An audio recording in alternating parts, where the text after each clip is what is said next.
Such wonderful words from Swamiji. I remember hearing the story of Master with one disciple, as Swamiji was saying there, that people like to be treated sometimes like a baby, like they're just not, don't test me. No, I don't want to go through that. And there was one disciple who Master actually publicly called his baby. And he said, oh, I'm babying him. And he said, oh, you don't mind me saying that, do you? And the disciple said, no, Master, I don't mind. And this is it just shows the Master was trying to get him to come out of that thought of weakness, of I can't do it. Oh, don't test me. And many people, they think that the spiritual path is just as Swamiji is saying, it's just going to be wonderful. There'll just be rose petals all the way down the path. But everybody I've met who's been on the path for some time, and I know people who've been on the path for 50 years, they've gone through enormous tests, but they're strong in themselves. They can go through anything. Like Gyanamata said, your religion will be tested in the cold light of day. And everything that you have learned, everything that we're doing every day with energization, Hatha Yoga, Nanda Yoga, affirmations, healing prayers, Mahamudra, Kriya, all these things, why have we learned them? We've learned them so that we can stand unshaken, as Master said, amidst the crash of breaking worlds. And I think of Master, he was just so solid, so magnetic and powerful. And you probably have seen, you can look at it online, this footage of him in New York City walking down the street there with some of the disciples. And he's just very powerful. And obviously, this man is very different from other people. Obviously, he has an inner life. And when Master would come onto his stages to speak, he would run out often onto the platform with his hair streaming back, and he would shout out to people, how feels everybody? And you know, I'm from America, and I know Americans are very skeptical and impersonal, and for him to be able to get them to shout out awake and ready, that's quite something. And he would play the harmonium, and and have people chanting, and some of the people he knew said, don't play the harmonium, they won't sing. He said, they're gonna sing. His magnetism and his inner strength got people exercising, singing, chanting along with him, meditating, shouting out, I'm awake and ready. And he would test his strength. He would show people, and he would say, if you could take just a pinch of your flesh and explode the atoms in that flesh, you'd be able to light a city like the size of a city like Chicago for an entire week. But people feel so weakened. They can't get off the couch. I can't do anything. Oh, I meditate 10 minutes and that's enough.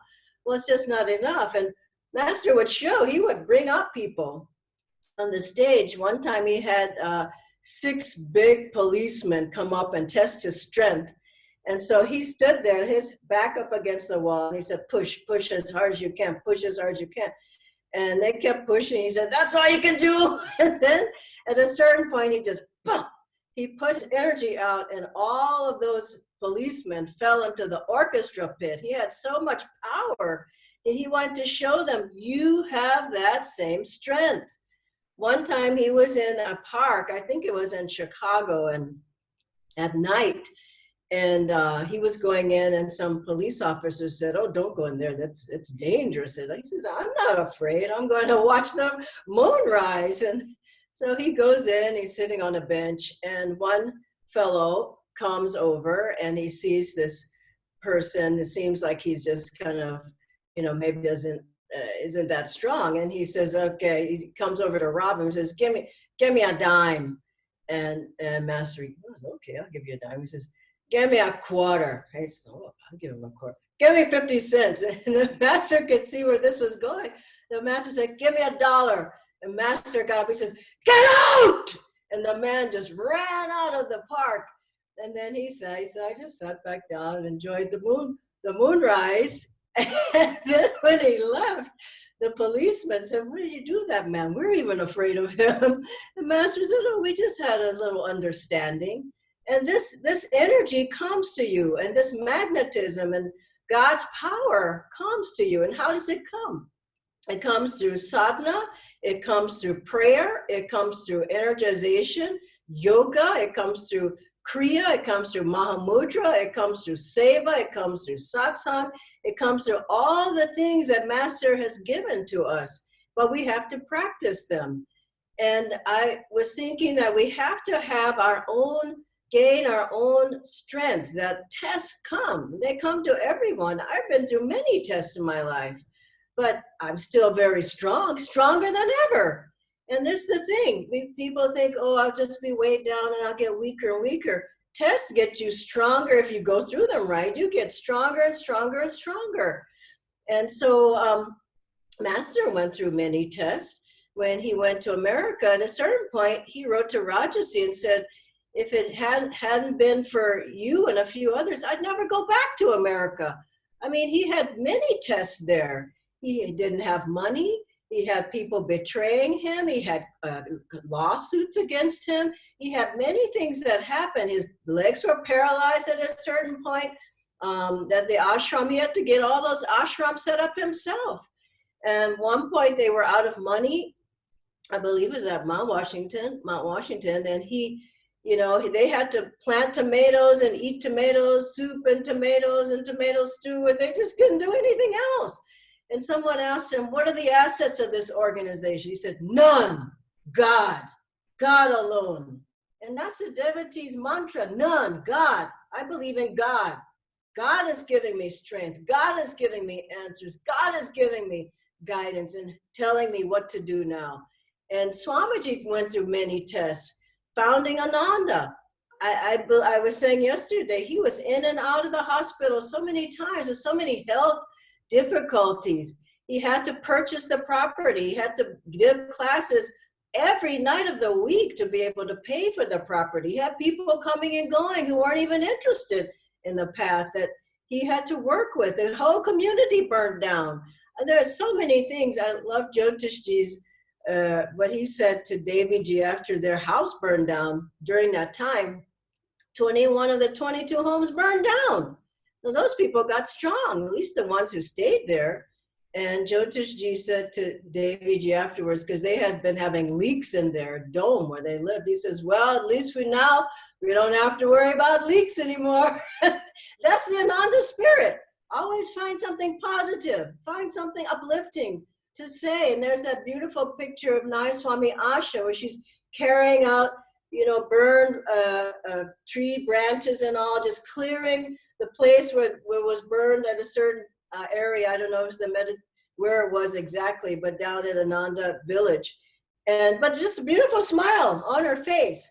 And I was telling someone the other day, maybe we're online now. Yes, we are online. Maybe we can't be together. Maybe everything is changing in this world around us. But one thing hasn't changed, and that's the smiles. The smiles of the devotees, of the disciples, because we live inside, because we're being blessed by our masters no matter what happens, because we're still practicing. And that's the thing. I was at Ananda Village early on, and this was in the late 70s, early 80s.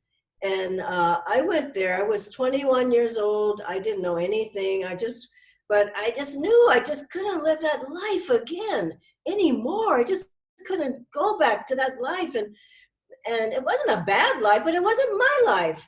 And I remember leaving home and my whole family was crying and please don't go, don't go. And I just can't stay here. I have to go.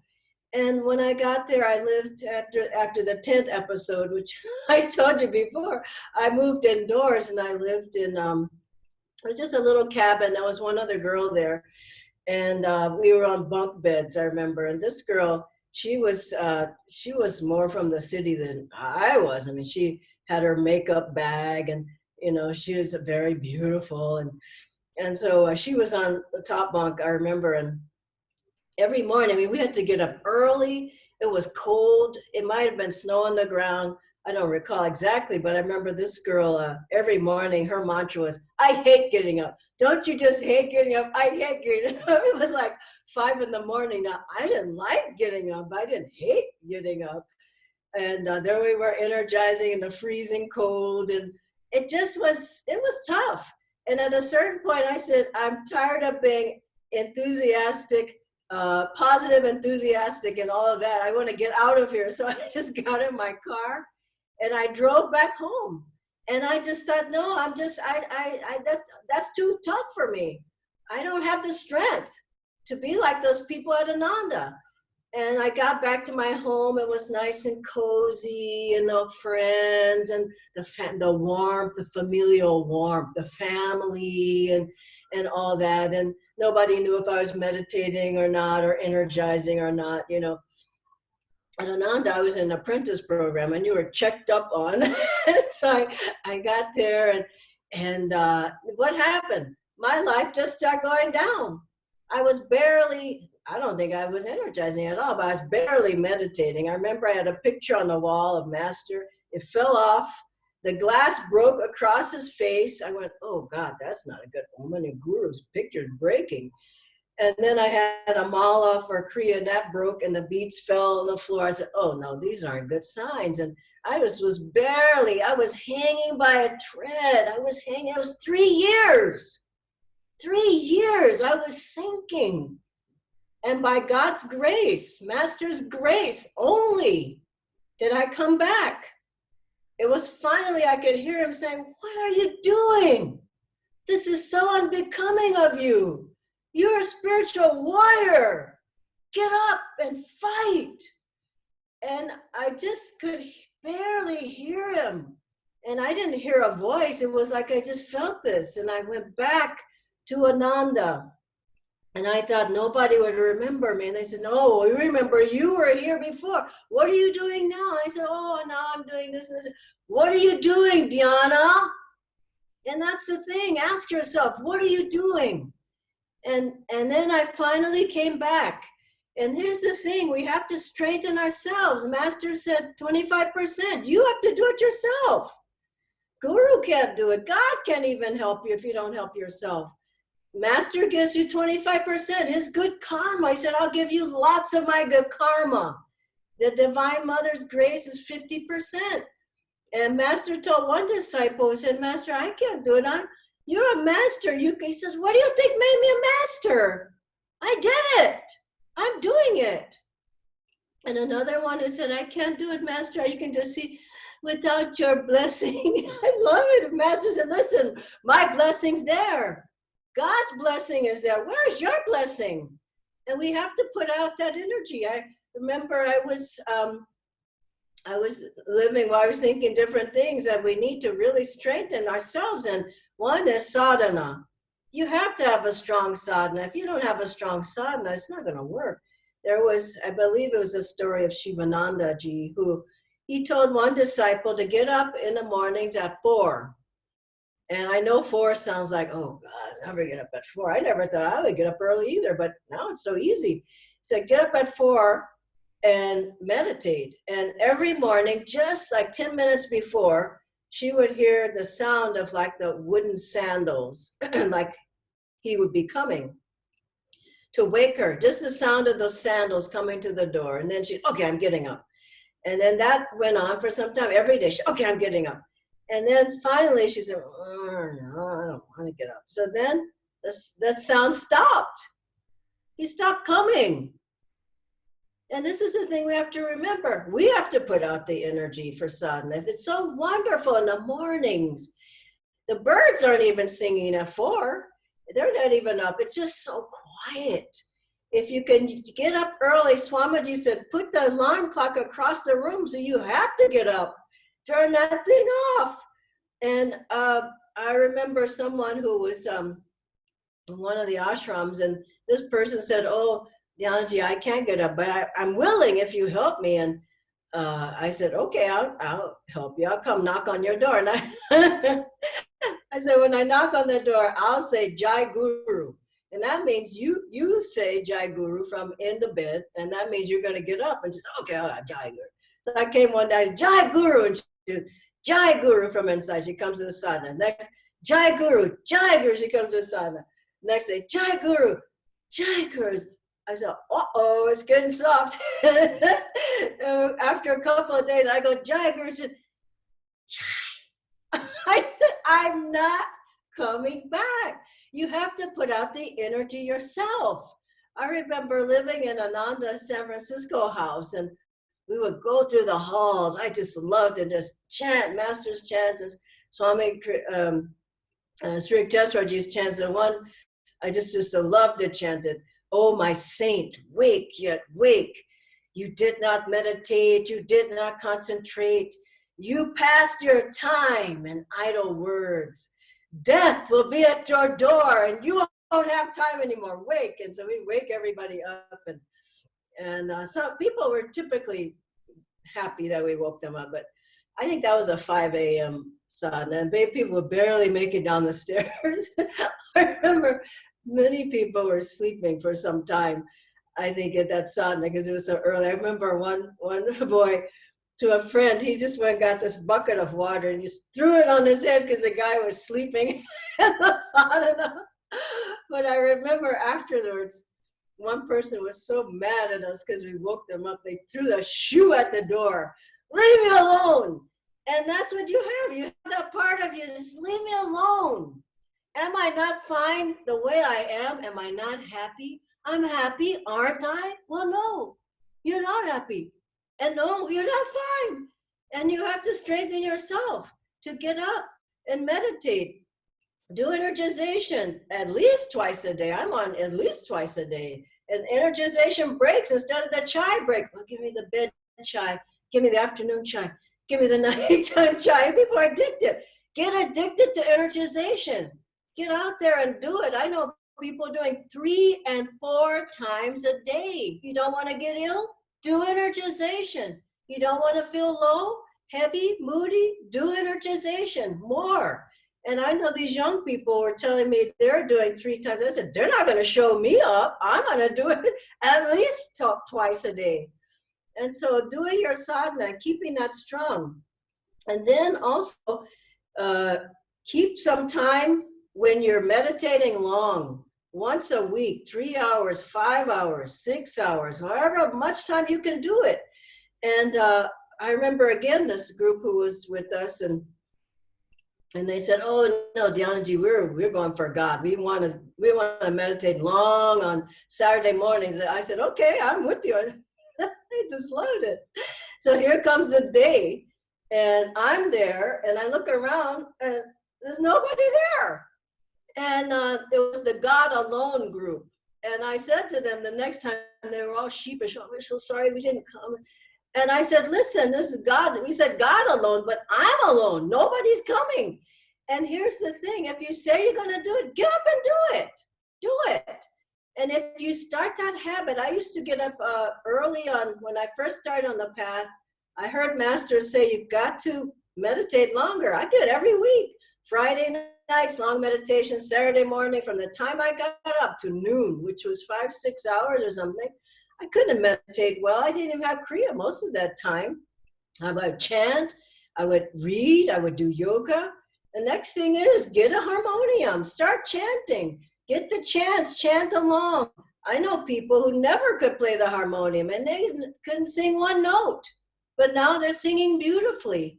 And I remember a difficult time in my life, the only thing that helped me was chanting. I would just cry on the harmonium, chanting those songs, calling to God. And I got deeply helped from that. So that also is important. And be with positive people. Get on, watch these programs. There's so many programs all week, all day, all week long. If somebody's down and out, it's your own fault.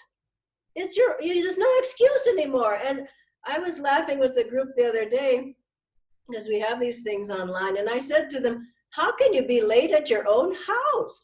Honestly, you just have you and the computer in your own house. And so make the time and come and get inspired. And finally realize that it's up to you to change the course of your thoughts, change your energy, change your magnetism, change your inner strength. and keep going no matter what.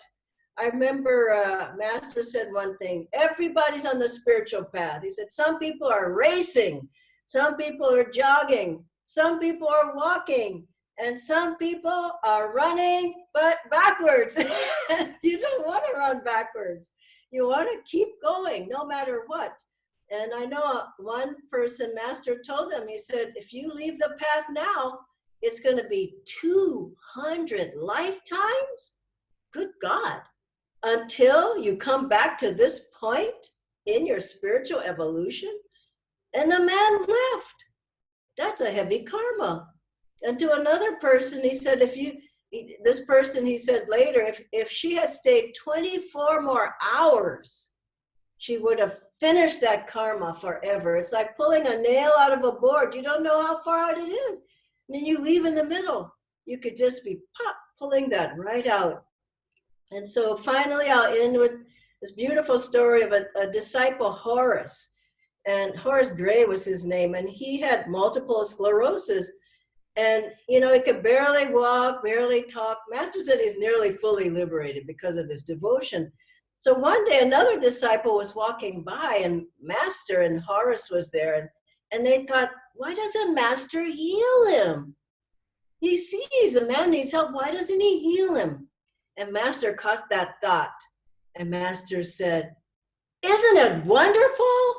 Isn't it wonderful that he's working out the karma that got him into that situation of this body? He's working it all out in this lifetime. Isn't it wonderful?